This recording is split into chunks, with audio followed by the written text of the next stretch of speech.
Sir एक सवाल, पप्पू यादव चूंकि पूर्णिया के वो सांसद भी हैं, पप्पू यादव पे पिछले 1 साल में आपने 2 बार ना पूछिए सर, सवाल पूछ लूंगा अगर आप नहीं। हाँ बताइए, चलिए। पप्पू यादव आपके पूर्णिया के सांसद भी रहे हैं और 2 बार पिछले 1 साल में आपने उन पर बयान दिया। एक बार जब राजपूतों पर उनका एक बयान था कि शंकर सिंह के जीतने पर रुपौली से कि राजपूत जेडीयू को वोट नहीं देते, उस पर आपका बयान था। और दूसरा जब पप्पू यादव ने प्रशांत किशोर पर कहा कि ये फ्रॉड हैं, कुकर्मी हैं, ऐसे शब्दों का यूज किया गया, तब इन पर आपने बयान दिए, क्या कारण था सर और आपका पक्ष क्या है इन दोनों मुद्दों पर?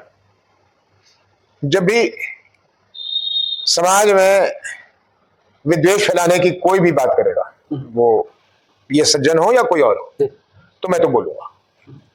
तो जो इसलिए कहा गया कि वो राजपूतों के खिलाफ कहे, आप भी उस अगर हैं, या फिर अगर वो ब्राह्मणों के खिलाफ होता तो भी मैं कहता।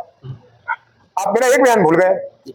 एक बयान मनोज झा जी के बात पे बहुत बात उठी, वो ठाकुर के कुआं को लेकर। जी, आनंद मोहन जी ने दिया, तो मैं तो उन पर भी कहा था कि आप गलत कर रहे हैं, तो मैं तो राजपूत हूँ, तो राजपूत पर ही ये टीका टिप्पणी कहा था आनंद मोहन पे और उनके लड़के पे कि आप पहले समझिए कि वो क्या कह रहे हैं मनोज झा जी ऐसी बात करने से पहले।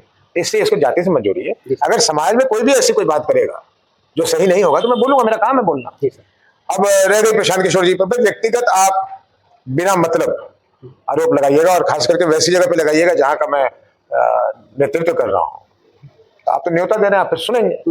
आपने कहा था एक मौका मैं अंतिम बार दे रहा हूँ पप्पू जी को, अगर वो नहीं रुके तो मैं फिर उनके भी पोल खोलूंगा। चलिए, पोल क्या खोलना है, जो खुला हुआ आदमी है उनका क्या पोल खोलना है सभी जानते हैं, तो इसलिए उस पर बात नहीं करें तो अच्छा है। वैसे सर वो कहते हैं कि आप लोग के पारिवारिक संबंध हैं, बहुत अच्छी बात है। पप्पू सिंह, ये वास्तविकता है या फिर अपने बयान को कवर करने का?